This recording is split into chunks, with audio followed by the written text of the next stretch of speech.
Bien, vamos entonces a arrancar en base a lo último que vimos la hora anterior. Propiamente estuvimos analizando las medidas neoliberales en América Latina y qué medida es la fundamental que debemos nosotros puntualizar, la privatización. Creo que eso es uno de los elementos que no podemos dejar de lado. La privatización es el elemento fundamental por el cual el neoliberalismo ha sido altamente atacado.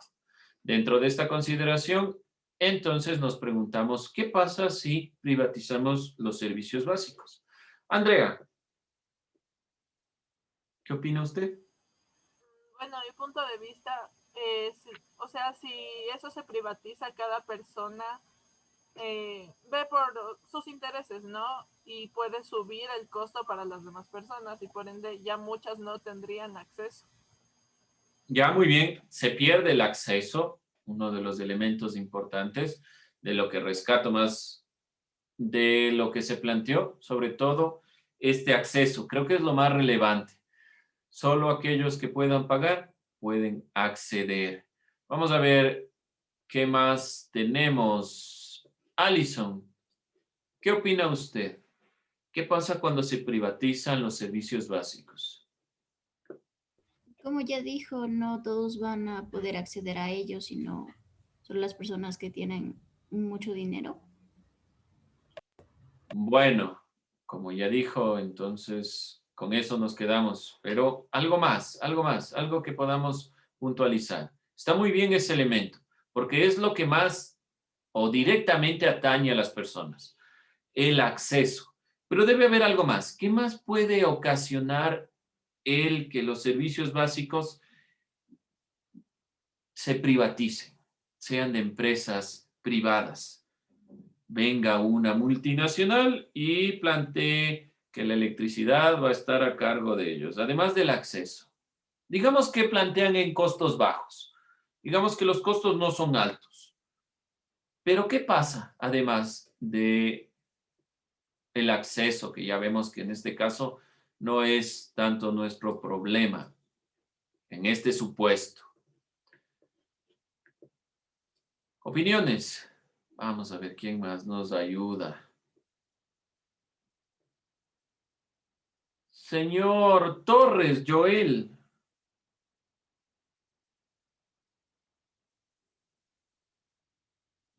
¿Si está, no está? Sí, sí, estoy listo. Ah, ya, gracias.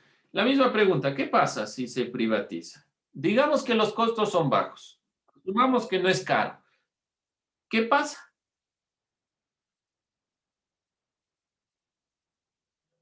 ¿Qué problema se puede dar?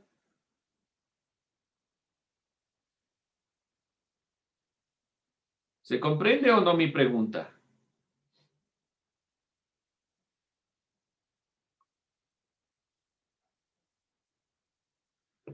No se licen.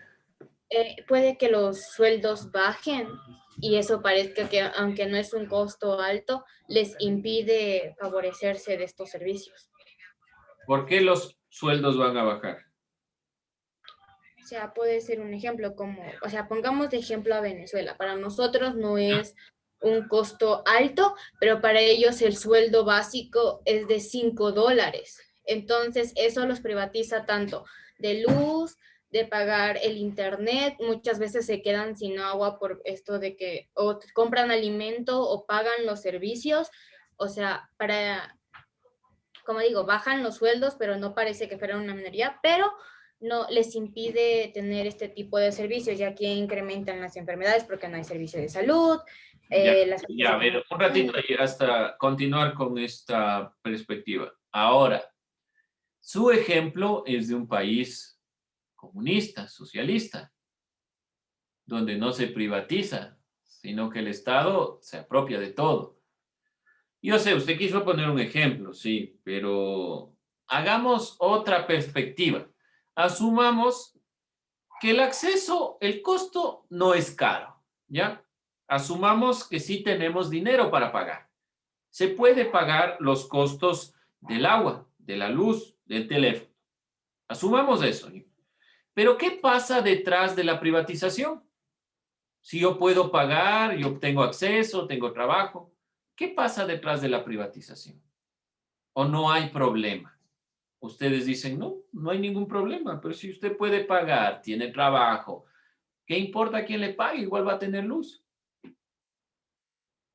¿Qué dicen ustedes? ¿Qué Pero son problema? fondos redirigidos, o sea, los fondos que deberían ir al Estado estarían yendo a una empresa privada. Entonces, esa sería la cuestión que también si suben los impuestos, si suben el precio va a ser por privatizar, por la privatización, o sea, por el bienestar de la empresa, más no por el Estado. Ya, Entonces, esa es una pérdida del Estado. ya, muy bien. Hay un problema detrás. Y bueno, siempre va a tender a subir el costo por ganancia. Obviamente, la empresa, si es que está a cargo, digamos, del agua potable, va a querer subir el costo y solo un grupo de personas va a privilegiarse. Eso ya hemos analizado, pero como les digo, asumiendo el caso de que no suba, que las personas puedan acceder, detrás también sigue existiendo un problema. Y el problema es, como dice la compañera, se redirige ese dinero que muchas veces, por ejemplo, solo veamos el proceso que tenía la empresa eléctrica. Invertía una cantidad de dinero para los libros y su campaña de lectura. Es una campaña social a beneficio de todas las personas, porque todos necesitamos de la electricidad y pagamos a la empresa eléctrica.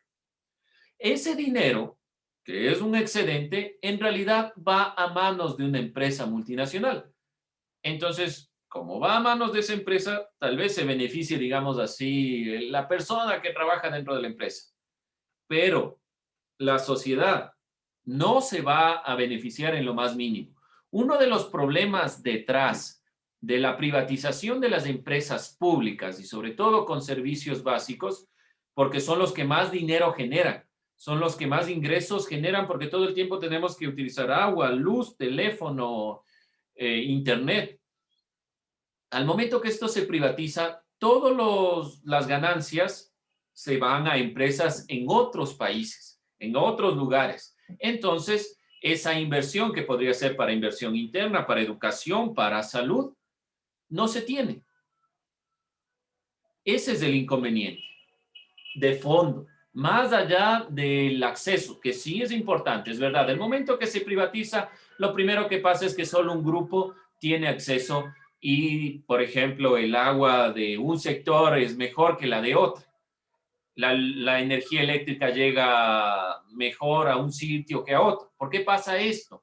Porque al momento que se privatiza, aquellas personas que tienen más dinero pagan más para que sus servicios sean mejores. Entonces, los servicios de las personas, nosotros por decirlo, comunes y corrientes, en realidad comienza a decaer. Pero como les digo, en este supuesto utópico que es el que querían vender las empresas y que nos querían vender los gobiernos de modelos neoliberales, la propuesta era principalmente la modernización y el acceso. Entonces, si llegamos supuestamente a ese acceso y todos podemos pagar y todos tenemos servicios eléctricos, de agua, detrás, todo lo que se está pagando no va para el Estado. Y el Estado comienza a tener problemas económicos. ¿Cómo va a sustentar esos problemas económicos que no tiene? Sube los impuestos y además de subir los impuestos, pide préstamos. Primer problema del pedir préstamos, lo que ya sabemos.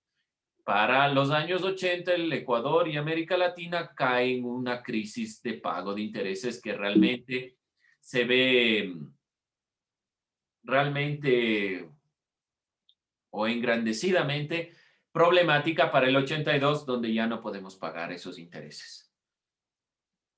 No es modernizar por modernizar, entonces. Ahí va la crítica de las nuevas propuestas socialistas que estaremos nosotros analizando. ¿Alguna duda, alguna inquietud? Alguien que no haya contestado la pregunta. Miren, han dado sus compañeros algunas ideas. Si usted tomó una, copió y puso, no hay ningún inconveniente. Lo único que les pido aquí es poner atención. Ese es su trabajo. Así que simplemente era poner atención, copiar y listo. Nada más. ¿Alguien más? ¿Alguna crítica, alguna opinión? ¿Algo en que no estén de acuerdo con lo que he dicho? Es una propuesta, ¿sí? Aquí en historia, algo de la historia que nos ayuda, por decirlo de alguna forma, es que siempre depende de un punto de vista, un criterio. La historia es más objetiva cuando la academia va introduciéndose, pero siempre tenemos este problema de la subjetividad. Si yo soy un analista de derecha, obviamente diré que estos son criterios erróneos. Si soy un analista de izquierda, diré que tal vez lo peor que le pudo pasar es el neoliberalismo, cuando sabemos los procesos de corrupción que han existido en estos últimos años del socialismo del siglo XXI. Entonces hay que ser un poco críticos. A lo que me refiero es que no lo tomen tan literal. Siempre traten de analizarlo desde su punto de vista. Vamos con la siguiente temática. Propiamente el tema es la crisis de los 80 y las medidas económicas en América Latina y el Ecuador. Partimos de esta pregunta. ¿Han escuchado políticas de austeridad? ¿Qué significa esto de austeridad? Si no tenemos claro políticas de austeridad, por lo menos vamos viendo el significado en el diccionario. ¿Qué significa austeridad? Me va a ayudar... A ver, ¿quiénes no les veo por aquí? Jennifer Calahorrano. Búsquenla en su diccionario. ¿Qué es austeridad? Ya voy. Eso, gracias. Partimos de ahí. Vamos a ir viendo políticas de austeridad. Si alguien tiene alguna idea, puede complementar lo que se dice aquí.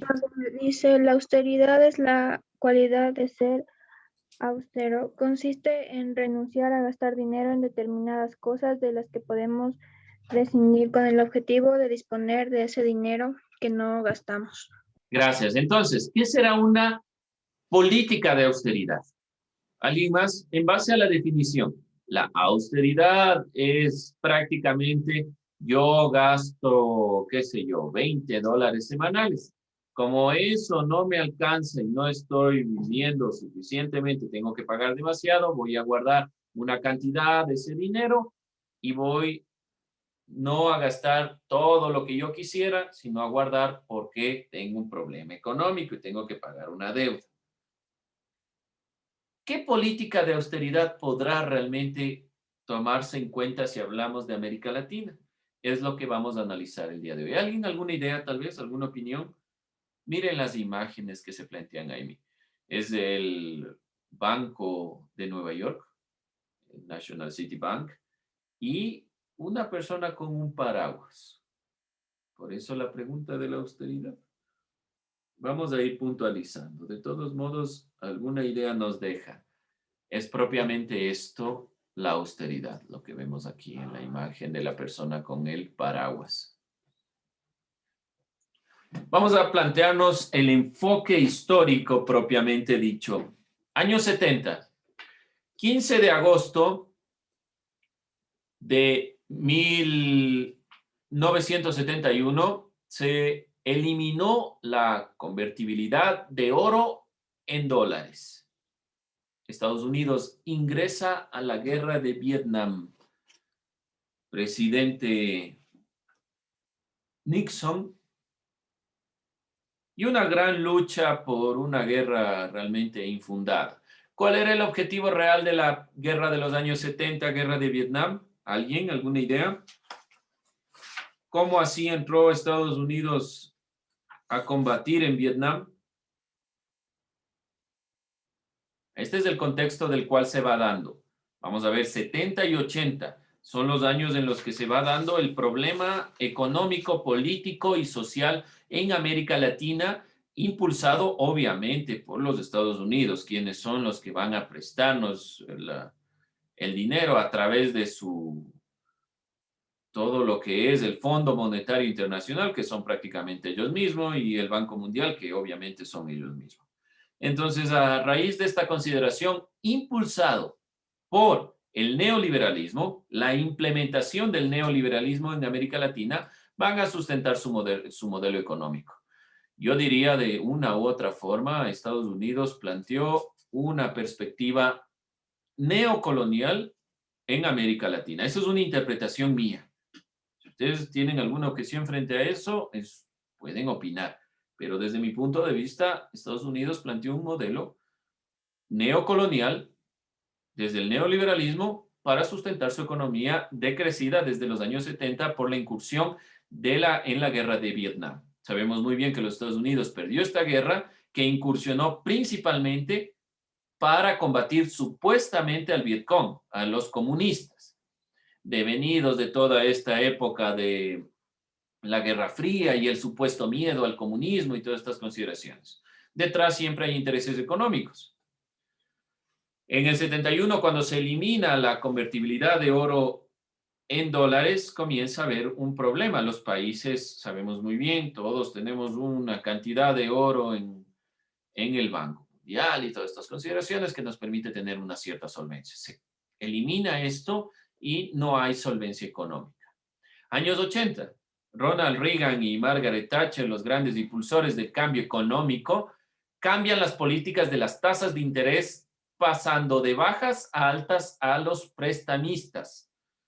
¿Y a quiénes prestaron? Realmente América Latina. Entonces, como no tienen una economía sólida en los Estados Unidos, comienza a haber una nueva decaída económica, no tan fuerte obviamente como la de Gran Depresión de los años 30, pero es una caída económica en los años 80, que deviene de la mala toma de decisiones, la incursión en Vietnam, el no ganar la guerra, varios elementos que se van dando. Comienza entonces a tomarse una posición frente a los deudores. Se va a subir los intereses. El periodo anterior a los años 70, Latinoamérica apenas tuvo un acceso a recursos externos. Su crecimiento económico y déficit externo estaba limitado por el escaso financiamiento. No obstante, a partir de la década de los 70, que ya vimos, la región entró en mercados financieros internacionales. Entonces, a partir de los años 70, América Latina, en comparación de lo que sucede con los Estados Unidos, comienza a incursionar realmente en los mercados internacionales. Se debió a 3 factores: la reconstrucción del mercado internacional tras la Segunda Guerra Mundial, el desarrollo de nuevos mercados y la búsqueda emprendida por los grandes bancos internacionales de recursos. Por eso es que América Latina en los años 70 comienza a incursionar en el mercado internacional, pero se comienzan a tomar este tipo de decisiones. Estados Unidos tiene esta caída y para los años 80, obviamente América Latina ya había pedido suficiente dinero, Ecuador se da el boom del petróleo, pero para la extracción y todo el proceso, quien viene al Ecuador son empresas extranjeras, como la Texaco, y se genera deuda. Ese es el contexto. Comenzó América Latina en un proceso de endeudamiento intensivo. Factores de la crisis: escaso financiamiento, reconstrucción del mercado internacional, dinero y capitales tras la Segunda Guerra Mundial, nuevos mercados a través del reciclaje de los petrodólares y nuevos destinos para sus recursos financieros y bancos internacionales. Entonces, aun cuando América Latina ingresó a la consideración de lo que es propiamente este mercado internacional, se generó una crisis y los factores en realidad de la crisis son los que ustedes pueden ver aquí. Hay un escaso financiamiento en América Latina, realmente América Latina tiene que pedir prestado. Se cambia petróleo por dólares en América Latina. Eso es propiamente estos petrodólares y se va reciclando los petrodólares, ya no cuesta lo mismo, todo este inconveniente. ¿Qué genera? Más endeudamiento. Nuevos destinos para los recursos financieros, los bancos internacionales van determinando las necesidades. Los países de la región comenzaron a solicitar cantidades exorbitantes en créditos, sin visión alguna a largo plazo. Solo querían recuperar mediáticamente. Los procesos de los presidentes también estaban sujetos a estas perspectivas. ¿Por qué subía y bajaba un presidente en el Ecuador? Por esta misma consideración, porque el presidente subía con una propuesta mediática a solucionar un problema en ese momento. Tal situación se vio favorecida por las facilidades proporcionadas para el acceso a financiamientos externos. Los prestamistas, como muestra de amplísima disposición para aportar y colocar sus recursos, relajaron las garantías. Por su parte, los organismos internacionales incentivaron la solicitud de créditos. Entonces, prácticamente es como si usted va a un banco, usted no tiene trabajo, pero el banco le dice, le voy a prestar lo que usted quiera. Me va a pagar a 100 años plazo. Y si usted no tiene para pagar, entonces me van a pagar sus hijos, sus nietos y así sucesivamente. Usted accede al crédito y pide cada vez más, porque obviamente no tiene trabajo, no tiene cómo sustentarse. El banco le presta. Cada vez que usted va, obviamente, tal vez consiguiendo un trabajo contemporáneo, va pagando, pero los intereses a cada año van incrementándose. Es exactamente lo mismo que les pasó a nuestros países latinoamericanos.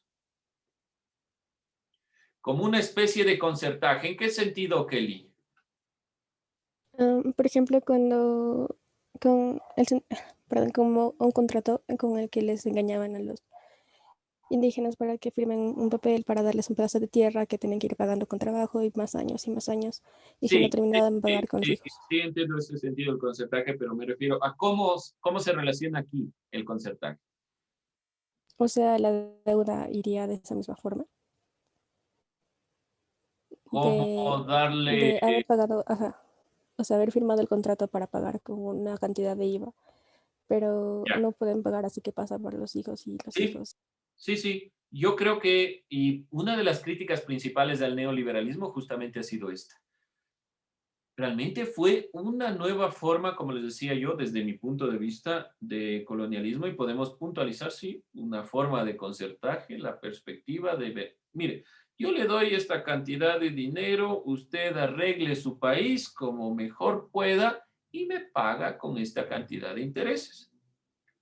Bueno, América Latina acepta y cada vez pide más. ¿Por qué razón? Porque viene un nuevo gobierno, un nuevo presidente, lo que ha pasado en el Ecuador, supuestamente cambian o refinancian o, ¿cómo decirlo específicamente? Hay un refinanciamiento de la deuda, pero ese cambio de la deuda en realidad es pedir más plazo. Y el pedir más plazo es que nos suban el interés. Quienes realmente nos arruinaron fueron Margaret Thatcher y Ronald Reagan. Porque al momento que llegan a la presidencia, dicen, a ver, el problema no es que Estados Unidos no tenga dinero, sino que Estados Unidos no les está cobrando a sus acreedores y mejor dicho, no les está cobrando a quienes les prestamos. Y los acreedores, los bancos específicamente, les están dando más plazo. Ahora, si les vamos a dar más plazo, subámosles el interés. La deuda que se hizo a 20 años se hace a 50 y sigámosles prestando. Llega un punto en el que no podemos pagar realmente la deuda. Y el engaño se da. Y así, y podemos, como dice Kelly, con el concertaje que pasaba en la época de los indígenas, entonces usted no tiene para pagar, vamos, va a la cárcel. ¿Quiere solucionar el problema? Entonces, bueno, yo le ayudo. Le voy a dar más plazo. El interés que va a pagar es obviamente mayor porque yo le estoy ayudando. Es un engaño. Detrás de los Estados Unidos generó un sistema de engaño a través del modelo neoliberal. Para 1980, los Estados Unidos comenzó a ejercer presión en el comercio y las finanzas mundiales. Incrementó la tasa de interés y obviamente les exigía cada vez más que paguen a los países latinoamericanos. Generemos un nuevo contrato prácticamente. O sea, usted no tiene para pagar. Ya sabemos, su país no tiene para pagar. Las empresas, la mayoría de las empresas nos pertenece a nosotros. Entonces, hagamos un intercambio. Usted no tiene para pagar, deme el agua. Es como hablar de un monopolio. Es como cuando ustedes están en el monopolio y están quebrados, pero tienen propiedades. ¿Qué hacen? Subastan las propiedades para que les den dinero y puedan seguir jugando. Es la misma idea que hizo los Estados Unidos. Y le llamaron neoliberalismo. De todos modos, para mi forma de ver, sigue siendo un capitalismo imperialista, donde el monopolio es la base. Entonces, Estados Unidos plantea la perspectiva de vamos a solucionarles y vamos a ayudarles a través, obviamente, de cambiar el financiamiento, subir las tasas de interés, darles más años, o si no, plantear la posibilidad de lo que es lo más crítico, que es la privatización. ¿Alguna pregunta, alguna duda? ¿Alguna inquietud? Está claro el enfoque, porque hemos planteado dos elementos: el origen del neoliberalismo y también la crisis de los años 80 y las medidas económicas, porque todos están interrelacionados. 1982, propiamente, vemos una serie de revueltas en América Latina. La reestructuración del aparato productivo estadounidense fue financiada por los países latinoamericanos. Estados Unidos se construyó en su crisis de los años 70 y 80 gracias a la inversión latinoamericana. Los países latinoamericanos transformados en exportadores netos de dólares reconstruyeron así sucesivamente, renegociando la deuda externa con la banca internacional. Se implementaron mecanismos que ya vamos a estar revisando, que son planes. Para la situación de 1982 se volvió crítica con la caída de los precios del petróleo. Eso es lo que hace que el Ecuador realmente genere una crisis grave. Lo mismo que nos pasó posteriormente. Comienza a caer el petróleo y se acabó toda la inversión al Estado. Se acabó toda la inversión que teníamos. Quien determina realmente los precios del petróleo es toda la bolsa de valores. Y están determinados a través de los mismos países poderosos. O particularidad, pero sí funciona. Bien, jóvenes, vamos a cerrar con esto. No quiero cansarles más. Lo importante es que analicen detrás. Hay un problema que supuestamente se iba a solucionar con la nueva incursión de modelos socialistas. El modelo socialista funciona, pero necesita un proceso.